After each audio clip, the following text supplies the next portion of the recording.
আহ্বান জানাই, যারা খুনের সাথে জড়িত নয়, গুমের সাথে জড়িত নয়, লুটপাটের সাথে জড়িত নয়, তাদেরকে বলবো জুলাই যদি মেনে নাও তোমাদের কপালে ইনসাফ জুটবে।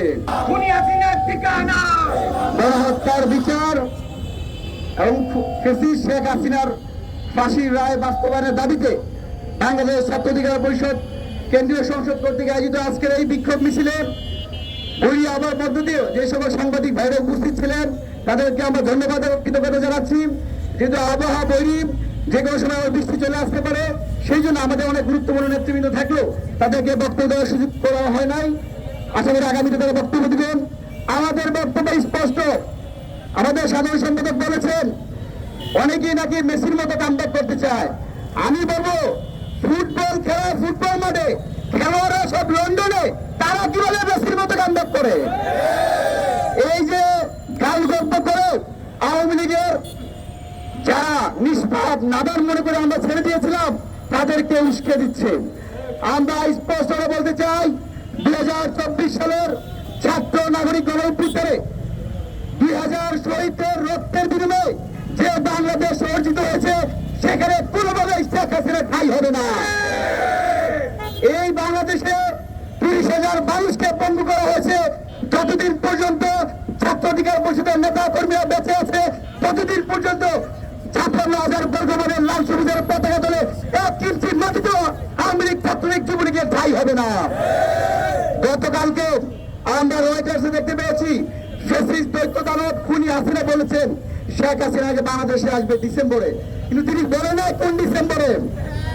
এটা কি 10 বছর পরে ডিসেম্বরে নাকি 20 বছর পরে ডিসেম্বরে?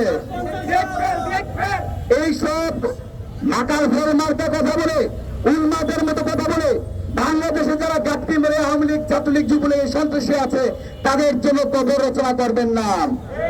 আমরা ছাত্র অধিকার পরিষদের পক্ষ থেকে আওয়ামী লীগের সকল স্তরের নেতৃবৃন্দের মধ্যে আহ্বান জানাই, যারা খুনের সাথে জড়িত নয়, গুমের সাথে জড়িত নয়, লুটপাটের সাথে জড়িত নয়, তাদেরকে বলবো জুলাই যদি মেনে নাও তোমাদের কপালে ইনসাফ জুটবে। জুলাইকে দিন দিয়ে গাছ কাটবা এই বাংলাদেশের মানুষ কিন্তু তা মেনে নিবে না। আরেকটি কথা না বললেই নয়, এই 2000 মানুষের যে শহীদের মধ্যে যে বাংলাদেশ পেয়েছিলাম আমরা কিন্তু চাইলেই নেপালের মতো একটা বিশাল বড় পরিবর্তন করতে পারতাম। যারা যে সকল ছাত্র নেতৃবৃন্দরা হেমিলনে বাসের মতো এদেশের সকল শ্রেণী দেশের মানুষকে ডেকে নিয়ে জুলাই অভ্যুত্থান সফল করেছে, মুষ্টিযুক্ত কিছু সমন্বয়ের কারণে সেই ঐক্য বিনষ্ট হয়ে গেছে।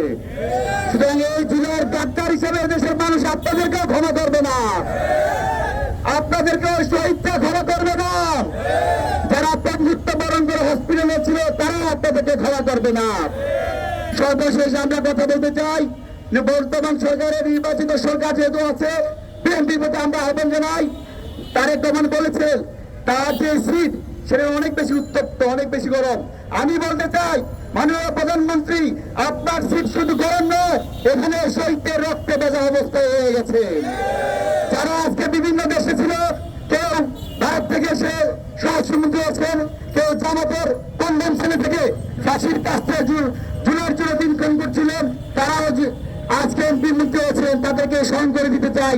এই বাংলাদেশের জুলাই না হলে আপনারা কেউ এমপি মন্ত্রী প্রধানমন্ত্রী হইতেন না। জুলাইয়ের যে গণঅভ্যুত্থানে গণভোটে রায় এসেছে, অনতিবিলম্বে সেই রায় বাস্তবায়ন করুন। একই সাথে শেখ হাসিনার দীর্ঘ 10 যুগ ধরে অন্যায় অনিয়ম নির্যাতন নিষ্পেষণের যে চিত্র, সেই আমাদের ঐতিহাসিক জুলাই স্মৃতি জাদুঘরকে অনতিবিলম্বে জুলাই মাসের মধ্যেই খুলে দিতে হবে। এই যতদিন এই জুলাই স্মৃতি জাদুঘর থাকবে ততদিন পর্যন্ত শেখ হাসিনার যে রক্তচক্র ছিল সেই সম্পর্কে মানুষ জানবে।